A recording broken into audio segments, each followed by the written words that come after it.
하나님 아버지, 이 시간 말씀 앞에 저희들 섰습니다. 하늘은 하나님의 보좌여 땅은 나의 발등상이라고 하신 주님, 이 시간 우리 눈에는 보이지 않지만 우리의 영안을 열어 천상의 하나님을 보게 하여 주시고, 깨닫는 마음을 주시며 보는 눈을 주시고 또 듣는 귀를 허락하여 주셔서 우리 가운데 임재하시는 하나님을 경험하는 시간 되게 하여 주옵소서. 베드로가 이 말을 할 때 성령이 말씀 듣는 모든 이들 가운데 내려오시니라 말씀하신 고넬료 가정에서 있었던 역사가 우리 가운데 그대로 재현되게 하여 주옵소서. 최경 권사님을 예수님의 이름으로 축복합니다. 주께서 사랑하는 딸을 능력의 손으로 붙잡아 주시고 여기까지 이끌어 주셔서 감사를 드립니다. 기름 부으시고 권사로 세우셨사오니 하나님, 오매불망 하나님 앞에 기도하는 제목처럼 사랑하는 남편 송시영님을 주께서 구원하여 주옵소서. 속히 구원하여 주옵소서. 권사님 옆에서 함께 예배하고 함께 자녀들을 위해 축복하는 믿음의 영적 가장이 될 수 있도록 속히 복의 복을 허락하여 주옵소서. 하나님, 사랑하는 자녀 군에 있는 아드님을 붙잡아 주시고 혼사의 길을 열어주시며 눈동자처럼 지켜보아여 주시고, 하나님께서 믿음의 대물림하는 복된 이 나라의 기둥뿐만 아니라 하나님 나라의 군사가 될 수 있도록 축복하여 주옵소서. 서울에서 직장생활하는 따님 가운데도 좋은 배우자를 만나게 하여 주옵시며 속히 권사님 네 분 무릎 위에 손주들을 올려드릴 수 있는 놀라운 축복을 허락하여 주옵소서. 하나님, 올해 주신 사무엘하 22장 31절의 말씀으로 최경 권사님의 인생을 축복하여 주옵시며 사랑하는 자녀들 가운데 복의 복을 더하여 주시고 함께하여 주옵소서. 감사하오며 예수님 이름으로 축복하며 기도하옵나이다. 아멘. 우리 주님 이름으로 사랑하고 축복합니다. 우리는 성령님과 함께 사는 삶에 대해서 매주마다 함께 은혜를 나누고 있습니다. 현수막에 바뀌었죠. 보시면은 믿음의 3대를 이루라 하는 저 아름다운 문구 옆에 뭐가 하나 더 추가됐죠? 성령님과 더불어. 예전에는 성령님을 막 물건 대하듯이 성령 이렇게 막 얘기를 했는데, 실은 성령님은 오늘이 삼위일체 주일인 것처럼 창조주 하나님, 또 십자가 지신 성자 예수님, 그리고 진리의 영이시고 우리와 함께 동행하시는 성령 하나님이십니다. 성령님 이렇게 말씀드리는 것이 맞는 것 같아요. 자, 이 성령님과 함께 살면 우리 인생이 훨씬 능력 있는 삶을 살 수가 있습니다. 그래서 5월 29일 5월의 마지막 주에는요, 성령님을 따라 살기라는 제목으로 함께 은혜 나눴어요. 이 성령님을 따라 살면 어떤 은혜를 경험하냐면은 생명길로 가게 됩니다. 우리 사람이 상당히 똑똑한 것 같은데 의외로 뭔가에 하나에 사로잡히면 잘 벗어나지를 못해요. 분별을 못해요. 그런데 성령님은 진리의 영이시거든요. 그래서 성령님은 안전벨트처럼 우리가 사망 길로 가고 패망의 길로 가면은 안전벨트 이렇게 여러분 차에 타실 때 안전벨트를 평상시 가만히 잡아당기시면 이렇게 쭉 늘어나는 고무줄처럼 당겨지지만 세게 쫙 잡아보면요, 쫙 걸립니다. 이게 안전벨트 원리거든요. 교통사고 날 때 갑자기 우리가 앞으로 튕겨나가려고 하는 그 힘을 받을 때 안전벨트가 우리를 쫙 잡아주는 거예요. 그런 것처럼 성령님은 우리가 위험한 불구덩이나 사망길로 들어가는 그 길로 향해 가고 있을 때 안전벨트처럼 우리를 쫙 잡아주셔서 생명길로 인도해 주시는 거예요. 그래서 생명의 성령입니다. 두 번째는 이제 지난 주일이 성령 강림 주일이었는데, 하나님은 우리에게 주시고 성령님이 우리에게 가르쳐 주신 두 번째 은혜는 뭐냐면은 성령님을 힘입어 살라고 말씀해 주셨어요. 한번 따라해 주시겠어요? 성령님을 힘입어 삽시다. 그렇습니다. 여러분, 성령님을 힘입어 사셔야 되는 거죠. 왜냐하면 하나님은 우리가 연약함을 너무나 잘 알아요. 만약에 우리가 능력이 있어서 죄를 해결할 수 있었다면 굳이 하나님이 그 소중한 하나밖에 없는 아들인 예수님을 이 땅에 보내주시지 않으셨을 거예요. 그런데 우리 능력으로는 도저히 죄를 해결할 수 없어요. 아니, 솔직히 말씀드리면 우리 능력으로는 죄와 싸워서 이길 수가 없습니다. 그래서 그 죄 없으시고 죄를 이기신 예수님을 이 땅에 보내주셨어요. 예수님의 십자가의 대속의 죽으심으로 우리의 모든 죄를 거기서 못 박아버리고 죄를 해결해 주신 거죠. 그래서 그렇게 하시고 난 다음에 우리에게 성령님을 보내주셨는데, 이 성령님은 어떤 능력이 있냐면은 파워가 있어요. 능력이 있어요. 마치 성령님의 첫 번째는 안전벨트와 같으시다면 두 번째는 눈썰매와 같습니다. 저기 사진 보이시죠? 우리 교회에서도 겨울에 이렇게 마당에 눈이 쌓이면 할아버지 할머니들이 파랑색, 빨강색 그 플라스틱 눈썰매에다가 손주들을 끌고 이렇게 막 당기잖아요. 그러면 부드럽게 갑니다. 근데 만약에 눈밭에 여러분 한번 그냥 우리 엉덩이 가지고 해보세요. 아마 엉덩이 불이 날걸요. 그렇죠? 그런데 그 위에다가 눈썰매를 갖다 놓고 그 위에 딱 타면은 앞에서 끌어당기기만 하면 막 눈 위를 너무나 신나게 이렇게 막 성탄절 캐롤처럼 그렇게 갈 수가 있는 거예요. 성령님 위에 자기 몸을 실으면, 성령님 위에 자기의 가정을 맡기면, 성령님 위에 우리의 직장을 맡기면, 성령님 위에 내 인생을 맡기면 내 힘으로는 뿌득뿌득 잘 안 가지만 성령님은 능력이 많으시기 때문에 생명의 길로 복된 길로 이끌어 가시는 거예요. 말씀을 어떻게 지키냐고요. 성령님을 의지하시면 돼요. 내 안에 계신 성령님, 나는 말씀을 지키고 싶은데 내 힘으로는 잘 안 됩니다. 성령님 나를 주장해 주세요. 그러면은 말씀을 이룰 수 있는 힘이 생겨요. 나는 그렇게 교회에서 기도하라 그러는데 기도의 자리가 가기가 잘 안 돼요. 그런데 그걸 솔직하게 고백하는 거예요. 성령님, 나는 기도가 잘 안 돼요. 기도할 때도 5분 지나면은 무슨 얘기를 할지 모르겠어요. 그런데 내 안에 계신 성령님, 내 기도를 이끌어 주세요. 내 안에 계신 성령님, 나를 기도의 자리로 이끌어 주세요. 그러면은 내 안에서 갑자기 어떤 마음이 생기냐면 기도하고 싶은 마음이 생기기 시작해요. 그리고 성령님을 의지해서 기도하면요, 막 생각이 나요. 기도가 막 확장이 돼요. 마치 야곱의 그 축복처럼 가지가 막 쭉쭉 뻗어서 담장 너머로 가는 것처럼 기도가 쭉쭉 뻗어가면서 막 내 힘으로 기도하려고 그러면 막 힘들어요. 그런데 성령님을 의지하는 순간부터 기도하면 기도가 그냥 막 힘있게 나가요. 성령님이 힘입어 사는 게 이런 복을 누릴 수 있는 거죠. 자, 여러분, 성령님을 의지하고 사셔야 되겠어요? 안 하셔야 되겠어요? 의지하셔요. 성령님을 자꾸 찾으셔요. 성령님께 자꾸 맡기셔요. 자, 오늘 세 번째로, 오늘은 성령님의 생각대로 살기입니다. 한번 따라해 주시겠어요? 성령님의 생각대로 살기. 그렇습니다. 여러분, 우리가요, 어떤 생각에 사로잡혀 사느냐가 매우 중요해요. 오늘 하루를 살더라도 내가 나쁜 생각에 사로잡히면 하루 종일 불행합니다. 아무리 집에 문제가 없어도 나쁜 생각에 사로잡히면 하루 종일 불행해요. 그런데 내 집에 먹을 것이 없어도 좋은 생각에 사로잡히고 긍정적인 생각에 사로잡히고 나를 살리는 생명의 생각에 사로잡히면 오늘 하루 종일 행복해요. 그래서 내 생각을 잘 관리하는 게 매우 중요해요. 내 생각이 기왕이면 좋은 것에 사로잡히길 축복합니다. 긍정적인 것에 사로잡히시길 축복합니다. 살리는 것에 사로잡히시길 축복합니다. 내 생각이 잘 사로잡히시고 좋은 것에 사로잡히셔야 됩니다. 자, 한번 예를 들어볼게요. 만약에 내가 어떤 사람에게 전화를 했는데 그 사람이 전화를 안 받는 거예요.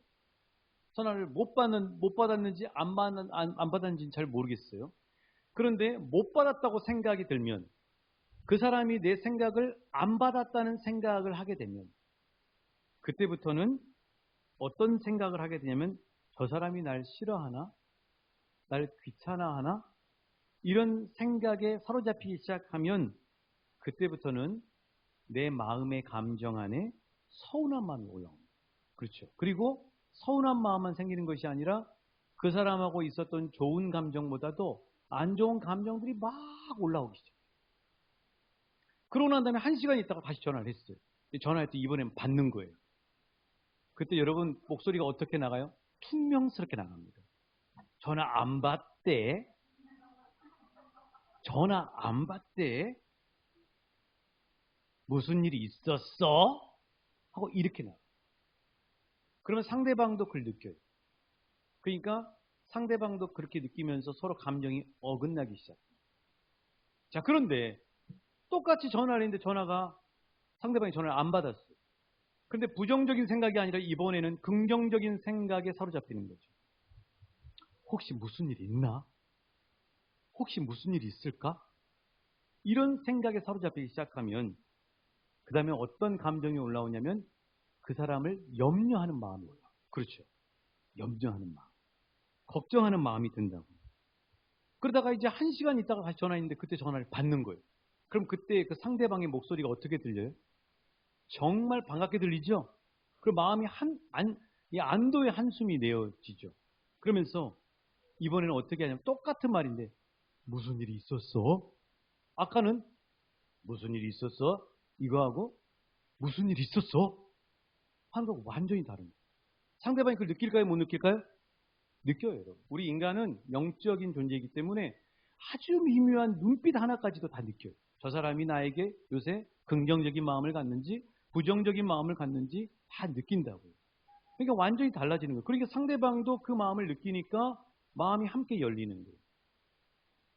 자, 그래서 이런 우리 생각이 이렇게 중요해요. 한번 그래프를 한번 올려드릴게요. 보세요. 생각을 어떤 생각을 하느냐에 따라서 감정 결정이 돼요. 감정이 올라오죠. 그리고 난 다음에 행동이 나와요. 내가 나가는 말이 퉁명스럽게 말이 나가든지 아니면은 정말 상대방을 염려하는 마음의 말이 나가든지 행동으로 나가요. 그리고 상대방도 똑같이 느끼면서 결과가 이제 서로 더 깊어지는 결과가 되기도 하고 서로 마음이 상하는 결과가 되기도 하는 거죠. 그래서 뭐가 중요해요? 생각이 중요해요. 생각이 정말 중요하다고 하는 사실. 여러분 가룟 유다라는 사람 아세요? 이 사람이 뭐 하는 사람입니까? 어떤 사람이에요? 이 사람이 무슨 일을 했어요? 너무 당연한 걸 물어보니까 답하기 싫으신 거죠? 예. 예수님을 팔아버린 제자잖아요. 근데 가룟 유다가 어떻게 하다 예수님을 팔았어요? 그 이유가 뭐예요? 요한복음 13장 2절에서 분명히 이렇게 말씀하고 있어요. 우리 같이 읽어보실게요. 시작. 마귀가 벌써 시몬의 아들 가룟 유다의 마음에 예수를 팔려는 생각을 넣어요. 그렇죠. 가룟 유다가 예수님을 팔게 된 이유가 뭐예요? 어떤 생각에 사로잡혔어요? 예수를 팔려는 생각에 사로잡힌 거예요. 생각이 정말 중요해요. 예수님을 팔려는 생각. 자, 그런데 가룟 유다가 어떻게 하다가 예수님을 팔려는 이 안타까운 생각에 사로잡히게 됐을까? 언제부터 했을까? 보니까요. 바로 앞장인 요한복음 12장에 나오더라고요. 이 요한복음 12장은 이런 장면입니다. 자, 이렇게 예수님이 베단이라고 하는 마을에 잔치집에 가신 거예요. 근데 그 잔치집에서는 고개를 살짝만 들면 저 너머 멀리에 그 아름답고 웅장한 예루살렘 성이 보입니다. 그런 곳이 그게 베단이거든요. 그곳에서 아주 이렇게 먹음직스러운 향기 나는 음식의 이 냄새들이 막 진동을 하는 거죠. 그 보니까 밥상에는 아주 풍성하게 차려져요. 먹음직스러운 음식들이 많이 차려져요. 벌써 막 군침을 흘리기 시작하는 분들이 계십니다. 예수님과 제자들이 앉고요. 그 건너편에는 죽었다가 살아난 은혜를 경험했던 나사로와 친구들이 이렇게 마주대하면서 풍성한 밥상을 대하는 거죠. 아마 우리가 그 장면에 있었다면은 그 빈자리에 한번 끼어들고 싶었어요. 막 해가지고 거기 들어가서 먹고 싶은 그런 마음이 들었겠죠. 그렇게 행복하고 풍성한 그 식사 자리가 한참 분위기가 이렇게 북돋아지고 고조되면서 너무나 흥겹고 풍성하고 좋은데 그때 한 여인이 항아리 같은 걸 하나 들고 와요. 예수님 뒤로 오더니 뚜껑을 열고 아니 뭐 깼다고 얘기하고 있죠. 예수님 머리에다가 아주 값비싼 향유를 붓습니다. 순간 예수님도 깜짝 놀랐겠죠. 갑자기 머리에서 뭐가 쭉 내려오니까 깜짝 놀라셨을 거라고요. 아마 건너편에서 보는 제자들과 또 나사로와 그 친구들은 그 모습을 보고 한편으로는 예수님이 부럽기까지 했을 겁니다. 자, 그런 순식간에 음식 냄새만 가득했었던 그 집이 아주 좋은, 지금 여기 본당에 보면은 저 향기 나는 향초 있잖아요. 저게 너무 좋더라고요. 다른 방향제보다 훨씬 건강하고 좋아요. 이 향기 냄새가 나듯이 그냥 그 향유 때문에 음식 냄새뿐만 아니라 아름답고 좋은 향기가 가득 이렇게 배어드는 그런 집이 된 거죠. 너무너무 좋았어요. 보기도 좋고요. 우리가 옆에서 봐도 좋아요. 근데 그 순간에 찬물을 끼얹는 것 같이 날카롭게 이야기하는 사람이 있었어요. 그 사람이 누구냐고요? 바로 예수님의 제자였던 가룟 유다예요. 유다가 뭐라고 얘기했냐고 한번 들어볼까요? 이렇게 얘기했죠. 세상에 이 귀한 거를 300데나리온이나 되는 이거를 이렇게 낭비한단 말입니까? 차라리 이걸 팔아서 가난한 사람들에게 줬으면 더 훨씬 좋았겠습니다. 이렇게 얘기를 한 거예요. 그러니까 가룟 유다는 그 향유 옥합을 깨어드렸던 그 나사로의 집에서 이 악한 생각, 부정적인 생각, 그 생각에 사로잡히기 시작한 거죠. 나쁜 생각, 또 결국 자신을 패망에 이르게 하는 그 생각에 사로잡히게 된 것이죠. 가룟 유다. 근데 여러분, 그 똑같은 집에서 좋은 생각에 사로잡힌 분이 있죠. 누구예요? 향유 옥합을 부은 여인. 그 여인은 좋은 생각에 사로잡혔어요. 300데나리온이나 되는 어마어마한 값어치가 있는 향유를 예수님께 부어도 전혀 아깝지가 않다는 은혜스러운 생각, 좋은 생각에 사로잡히게 됩니다. 자, 그렇다면 가룟 유다는 어떻게 하다 그런 나쁜 생각에 사로잡히게 됐다고요? 다시 요한복음 13장 2절입니다. 같이 한번 보실게요. 요한복음 13장 2절 시작. 마귀가 벌써 시몬의 아들 가룟 유다의 마음에 예수를 팔려는 생각을 넣었다. 그렇죠. 자, 누가 넣었다고요? 마귀가 넣었어요. 넣었다라는 저 말이 헬라어 원어로는요, 불어넣다라. 아시겠죠? 우리에게 나쁜 생각을 불어넣는 일을 하는 사람, 존재가 누구예요? 마귀.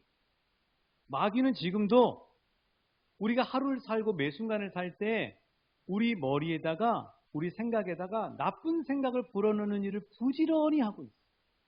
자, 그렇다면 예수님께 그 귀한 향유 옥합을 드리면서 정말 네가 내 장례를 준비했다. 그리고 이 복음이 증거되는 곳에 영원토록 이 여인의 이야기가 전달되도록 해라 하고 칭찬받게 됐던 이 여인, 향유 옥합을 드린 여인은 좋은 생각에 사로잡혔는데 누가 집어넣어 줬을까요?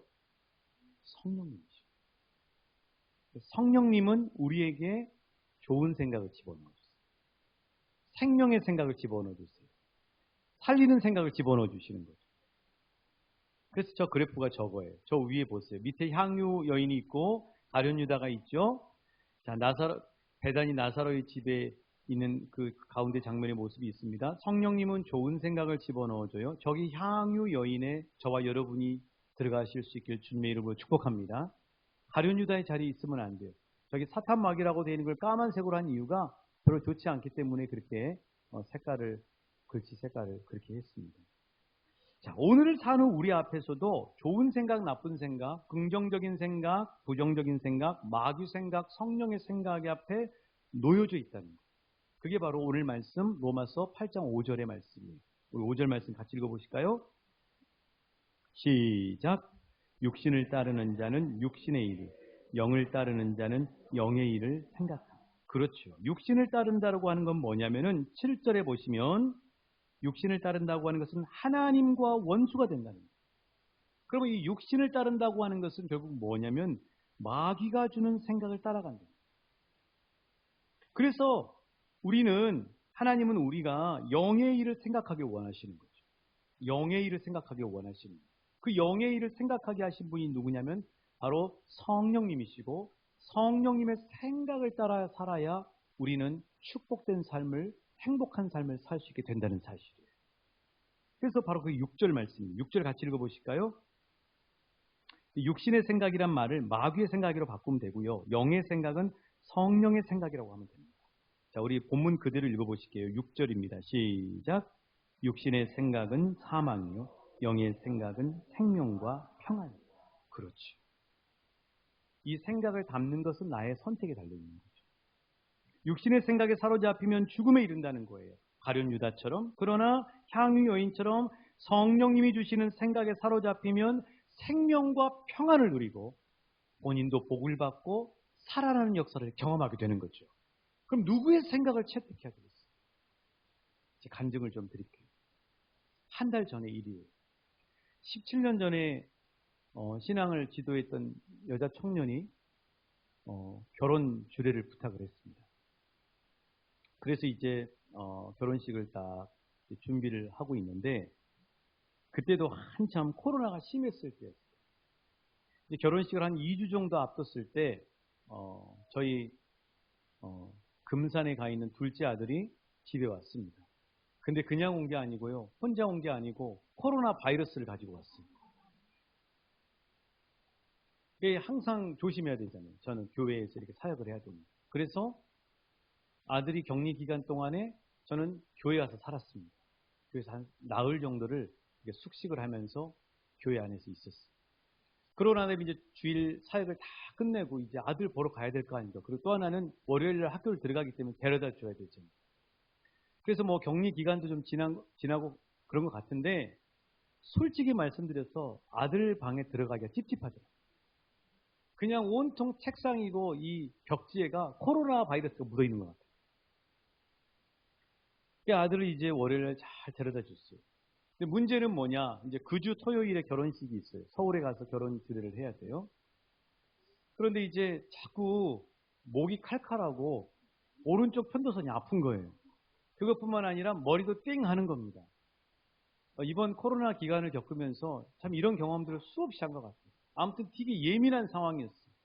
코로나 걸리면 안 되잖아요. 남의 결혼식 해가지고 둘 다에게 코로나 감염시키면 안 되지 않습니까?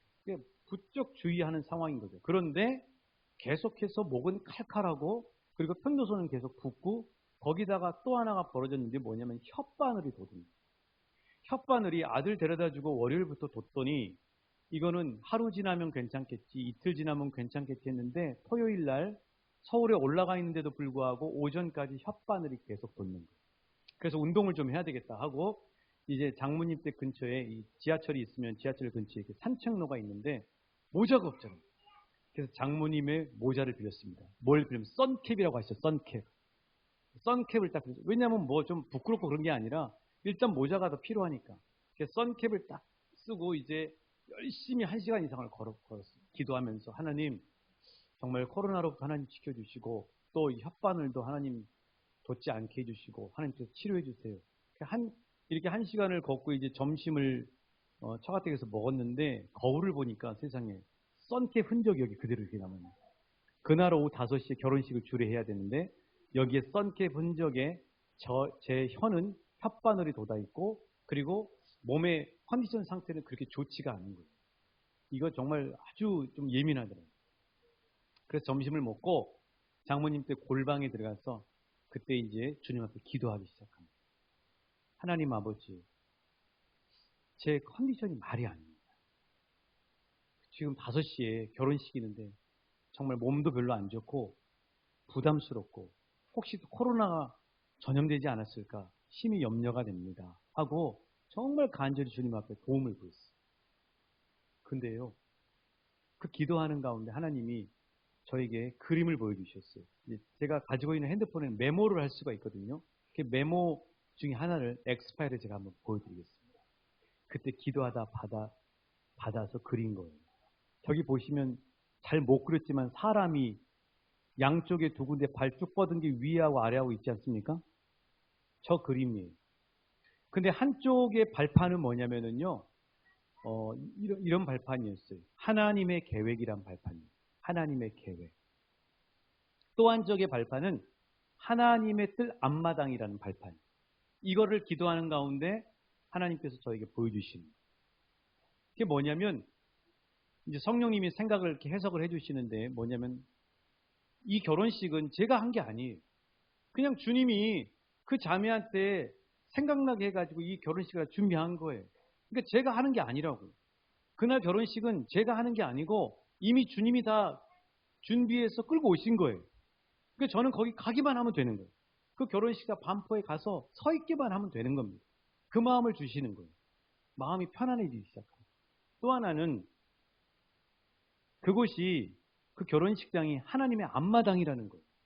나는 교회 안에만 있는 게 아니고 결혼식장에도 있고 어느 곳에 있고 익산에만 있는 것이 아니고 서울에도 있다는 거예요. 그래서 그것이 하나님의 앞마당이라는 거예요. 그 깨달음을 하나님이 기도 가운데 주시는 거예요. 그러고 난 다음에 어떤 역사가 일어나냐면요. 그렇게 오전까지 없어지지 않고 일주일 내내 있었던 혓바늘이 사라지고 없어요. 혓바늘이 깨끗하게 치료가 된 거예요. 또 하나는 결혼식장에 갔더니 이제 주차장에 내려서 이렇게 거울을 딱 보니까 세상에 또 하나는 보톡스도 안 넣었는데 썬캡이 사라지고 없는 거예요.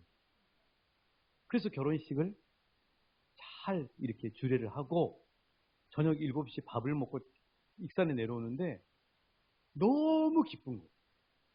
컨디션이 그렇게 안 좋고 무거웠던 그 컨디션이 너무너무 기쁨 충만한 가운데 피곤한지도 모르고 그 늦은 시간에 서울에서 익산까지 룰루랄라 하면서 내려오게 된 거죠. 그 전에는 중요한 결혼식을 앞두고 여러 가지 저에게 있는 뭐 아들의 코로나 상황, 또 혓바늘이 돋는 것, 또 여러 가지 상황들을 통해서 계속해서 마귀가 저에게 죽는 생각을 집어넣는 거죠. 너 오늘 그 자매 결혼식 망칠 거야. 넌 지금 그 컨디션에 제대로 주례도 할 수도 없어. 너는 있잖아. 안 돼. 그렇게 하다 너 정말 코로나 감염시켜서 너는 비난받을 거야. 막 이런 생각들을 이렇게 마귀가 집어넣어주는 거죠. 그런데 그 순간에 그 힘든 치열한 영적 싸움 가운데서 주님 앞에 나갔더니 성령님이 붙잡아 주시기 시작하고 성령님이 그림을 보여주시기 시작하고 성령님이 확신을 주시기 시작하고 아니야. 너는 하나님의 계획 안에 있어.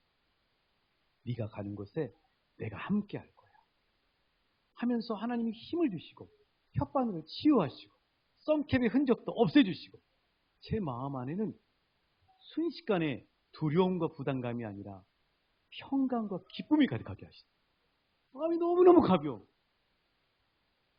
똑같은 위체복이라는 사람이. 근데 오전과 오후가 어떻게 달랐어요? 오전에는요, 사탄 마귀가 주는 육신의 생각에 계속 사로잡혔던 거죠. 그러나 그 상황에서 우리를 도와주시고 우리를 사랑하시는 주님 앞에 나갔더니 주님의 보좌 앞에 나갔더니 성령님께서 붙잡아 주시고 성령의 생각을 집어넣어 주시고 성령님이 너 오늘 결혼식 할 수 있어. 걱정하지 마. 너 코로나 걸리지 않았어. 너 민폐 끼치지 않을 거야. 내가 오늘 이 결혼식을 축복하고 이끌고 있어. 너는 그곳에서 내 도구로 쓰임받으면 돼. 성령님이 역사해 주시죠.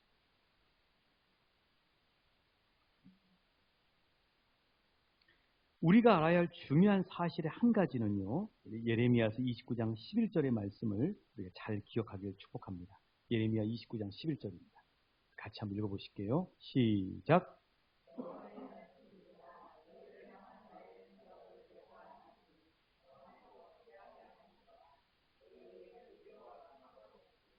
그렇죠. 여러분 하나님이 우리를 향한 하나님의 생각은 뭐라고요? 재앙이 아니에요. 평강이란 사실이에요. 하나님은 우리에게 미래와 희망을 주시는 분이 있어요. 너희를 향한 나의 생각을 내가 안 하니 나의 생각은 재앙이 아니고 평안이란다. 너에게 미래와 희망을 주는 거란다. 여러분 이 예레미야 29장 11절 말씀을 우리가 암송하고 이 11절 말씀을 우리 가슴 안에다가 딱 이렇게 품어야 될 보석과 같이 생각해야 될 이유가 뭐냐면 우리가 하루를 살면서도 끊임없이 마귀가 주는 생각들이 들어올 때도 있고요. 성령님이 주신 생각이 들어올 때도 있어요. 근데 그 생각을 이게 마귀가 준 건지 성령님이 주신 생각인지 어떻게 구분하냐고요? 하나님이 주신 생각은요. 두려운 마음이 아니에요. 자, 디모데후서 1장 7절의 말씀입니다. 디모데후서 1장 7절의 말씀입니다. 같이 읽어보실까요? 시작. 하나님이 우리에게 주신 것은 두려워하는 마음이 아니에요. 오직 능력과 사랑과 절제하는 마음. 여기 마음이라는 말이 영이라고 되어 있어요. 영. 여러분 성경 찾아보시면 영이라고 각주로 딱 되어 있어요. 하나님이 우리에게 주신 마음은 두려워하는 영이 아니에요. 하나님이 우리에게 주신 영은요. 하나님이 우리에게 주신 생각은요. 평강이에요. 성령님이 우리에게 주신 생각은요. 부정적인 생각이 아니에요.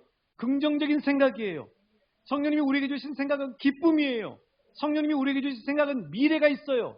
성령님이 우리에게 주신 생각은 희망이에요. 성령님이 우리에게 주신 생각은 우리를 살리는 생명의 생각이라는 사실이에요. 그러니까 이게 작동을 하셔야 돼요. 이제는. 딱 아침에 일어났는데 내가 밭에 갔는데 부정적인 생각이 딱 들어온다 그러면 이거 마귀가 준 생각이구나 하고 마귀가 주는 생각을 닫아버리셔야 돼요. 그리고 성령님께 가셔야 돼요. 성령님께 성령님은 나를 생명과 평안 가운데 주신다고 하셨는데 이 시간 내가 성령님께 마음을 엽니다. 성령님의 생각을 내 안에 집어넣어 주옵소서. 평강을 집어넣어 주옵소서. 기쁨을 회복시켜 주시옵소서. 이 그림이죠. 그림을 한번 보여드릴게요. 자, 가운데는 나예요. 이 오른쪽에 문을 여셔요. 오른쪽에 누가 계셔요? 여기 오른쪽 왼쪽이 아니라 성경에서 이야기할 때 항상 여호와를 항상 내 앞에 모시며 그가 나의 오른쪽에 계신다고 말씀한 것처럼 바로 성령님, 하나님이 기뻐하시는 자리인 거죠. 보세요. 여러분, 우리의 생각, 내 생각이라는 방이 있어요. 이 내 생각이라는 방에 내가 어디다 문을 여는가는 내 선택이에요. 누구에게 열어야 돼요? 마귀에게 열어야 돼요? 성령님께 여셔요. 성령님께 여시면 영의 생각은 생명과 평안이에요. 영의 생각이 들어오게 되는 거죠. 영의 생각이 들어오면 사탄 마귀가 집어넣었던 죽음의 생각, 사망의 생각, 두려움의 생각, 부담의 생각, 부정적인 생각, 나쁜 생각들이 빠져나가게 되는 역사를 경험하게 되실 줄 믿습니다. 그리고 하나님이 주시는, 성령님이 주시는 생명과 평안의 생각이 내 안에 들어오는 거죠. 오늘 이 예배 가운데 왔습니다, 여러분. 성령님이 의자 안에 함께 하시잖아요. 여러분의 생각의 문을, 생각의 방의 문을 여십시오. 누구에게요? 성령님께 여십시오. 지끈지끈한 게 있습니까? 이번 일주일 동안도 계속 나를 붙잡고 있는 나쁜 생각이 있습니까? 나를 정말 이렇게 파리하게 하고 나를 힘들게 하는 생각이 있습니까? 이 시간 그쪽의 문을 닫으시고요. 성령님께 생각의 방의 문을 여십시오. 성령님 내 안에 살리는 생각을 집어넣어 주십시오. 성령님의 생각을 집어넣어 주십시오. 영의 생각을 집어넣어 주십시오. 하고 이 시간에 활짝 여셔서 그 성령의 생각을 가득 담아가시는 저와 여러분 되시길 주님의 이름으로 축복합니다. 어제 주인평 하차사에 보시면 주님의 임재 가운데 누리는 평안. 어제 맞추려고 한 게 아닌데 이 로마서 8장 6절의 말씀이 주인평입니다. 이 주인평의 내용이 이런 내용입니다. 이걸 읽어드리고 오늘 말씀을 마치려고 합니다. 주인평 한번 띄워주시겠어요? 저는 그림도 너무 재밌었어요. 전 무당벌레가 절어 보였어요. 전 무당벌레가 나무에 저렇게 딱 붙어 있죠. 성령님께 붙어 있는 나. 읽어드릴게요. 나를 신뢰하고 두려워하지 마라. 나는 너의 힘이며 노래라. 두려워하느라 에너지를 소진하는 일이 없도록 해라. 대신 나를 신뢰하고 나를 찬양하는 데 에너지를 쏟아라. 내 마음을 다스리는 이 전투가 얼마나 치열한지 다 안다. 게다가 수년 동안 염려에 시달려온 터라 너는 적에게 취약하다. 그러니 너의 생각을 지키는 일에 조금도 방심해서는 안 된다. 내 안에 사는 나의 영은 이 투쟁에서 너를 도울 만반의 준비가 되어 있단다. 그에게 마음을 다스려 달라고 구하려무나. 그러면 그가 생명과 평안으로 너에게 복을 줄 것이다.